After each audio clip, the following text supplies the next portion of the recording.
Moi,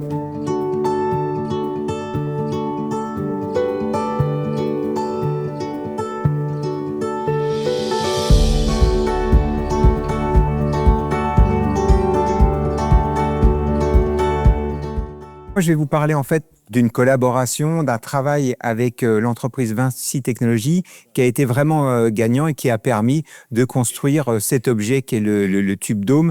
Donc, je pense certains ont déjà entendu parler. J'avais un premier transparent pour rappeler un petit peu les deux acteurs. Donc, l'Institut Jean Lamour, donc qui a été établi en 2009, et puis on a pu rentrer dans le bâtiment. Et ça, c'est un point important pour le tube, c'est-à-dire qu'on a pu rentrer en 2016. Et en fait, on a pu se préparer assez à l'avance pour que ce bâtiment puisse accueillir un équipement comme celui-là. Donc, on parle quand même de 500 personnes, 170 chercheurs. Vous voyez quelques chiffres ici qui montrent un petit peu la taille de cet institut. Ensuite, pour Vinci Technologies, j'ai repris un petit peu ce que m'a envoyé Monsieur Presberg. Donc, au départ, c'est une entreprise qui s'occupe plutôt de ce qui est pétrolier. Et donc, vous voyez qu'il y a une transition qui est très, très importante aujourd'hui. Son siège est à Nanterre. Il a des sites dans différents pays des États-Unis, l'Inde, 150 employés. Ce qui est important pour nous, c'est que Vinci Technologies a acheté une entreprise qui faisait de l'ultravide en 2008, qui s'appelait Meca 2000. Et c'est en achetant cette entreprise-là qu'on a pu rentrer en contact. Donc, on est rentré en contact avec eux en 2010 parce que l'idée du tube a germé en 2010. Donc, voilà. Donc, Vinci Technologies a une division vide, justement pour créer des machines qui permettent de fabriquer des matériaux couche d'atomes par couche d'atomes. Donc voilà, en fait, toute l'idée du tube qui est derrière ceci, c'est d'être capable de fabriquer à peu près n'importe quel type de matériau en le contrôlant à l'échelle de l'atome. Donc on vient créer des couche d'atomes par couche d'atomes. Et donc, il faut non seulement être capable de le faire, et suivant les matériaux, il faut différents équipements, mais il faut aussi pouvoir voir les atomes. Et ça, c'est pas trop facile. Et donc, il y a un certain nombre d'équipements qui permettent d'aller détecter, d'aller mesurer, d'aller voir comment les matériaux s'arrangent. Ici, j'ai une petite vidéo.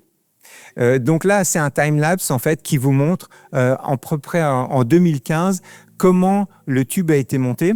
Alors, une première chose que vous pouvez voir, c'est ces gros blocs de béton. Et donc, chaque équipement est sur un énorme bloc de béton. Ça, c'est pour éviter les vibrations. C'est-à-dire que quand on veut contrôler les choses à l'échelle de l'atome, il faut absolument que les choses ne vibrent pas. Ensuite, vous voyez les équipements qui arrivent et par exemple, vous pouvez détecter ce gros morceau gris ici. En fait, c'est une pompe, c'est-à-dire que ces matériaux, il faut absolument qu'ils soient créés sous ultravide parce que l'air qui nous entoure viendrait détruire complètement les matériaux concrets. Donc, on est sous ultravide et donc on a des pompes qui, à tout moment, viennent s'assurer d'un vide.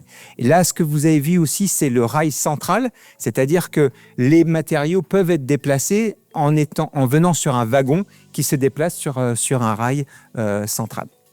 Donc, vous allez voir ce timelapse qui permet de voir la construction de ce tube. Et là, on voit effectivement que dans ce bâtiment, étant donné qu'on a été prêt un petit peu avant l'architecte, on peut avoir une salle qui fait plus de 50 mètres, suivie d'une salle qui fait plus de 40 mètres, et donc d'installer un tube de 70 mètres de long. Donc là, vous voyez les 20 premiers mètres apparaître. Et alors, pourquoi 70 mètres ?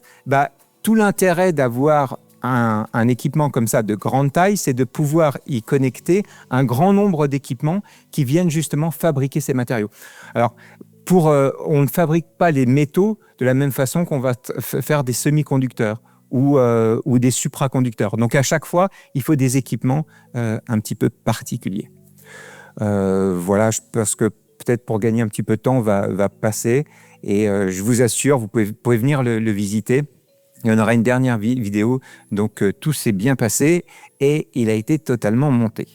Voilà, donc maintenant, on va voir l'objet totalement terminé et on va passer grâce à un drone au-dessus du tube. Et donc, vous voyez effectivement maintenant l'ensemble des équipements. Et donc, les sigles que vous voyez apparaître, c'est le nom de ces machines.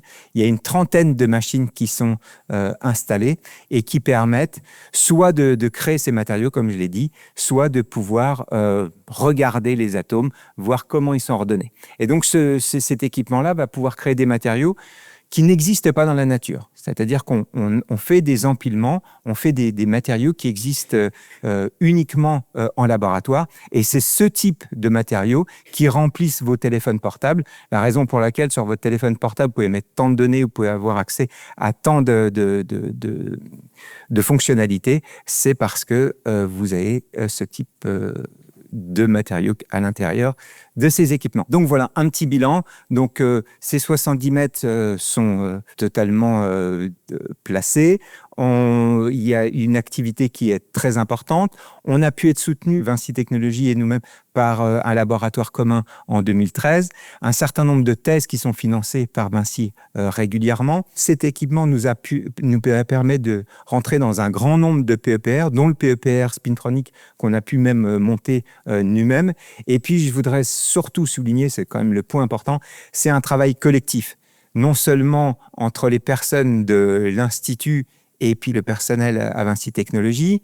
Et ce travail collectif a été piloté par Daniel Pierre dès le début, qui a pu recevoir la médaille du CNRS, la médaille cristal en 2018.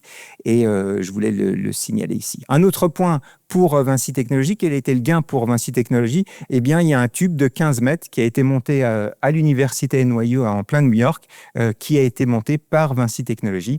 Et c'est grâce aux collaborations entre nous et l'université de New York que ça a pu se produire. Bon, je crois que je vais en rester là et je vous remercie. Il existe depuis quelques années maintenant ce tube. On était un peu frustrés sur la fin, on attendait des exemples d'applications. S'il faut faire un bilan et les grands événements de ce tube, alors ce seraient lesquels? Donc, il y a une première chose qui était effectivement, donc ce qui devait être mis en lumière aujourd'hui, c'était la collaboration avec Vinci Technologies.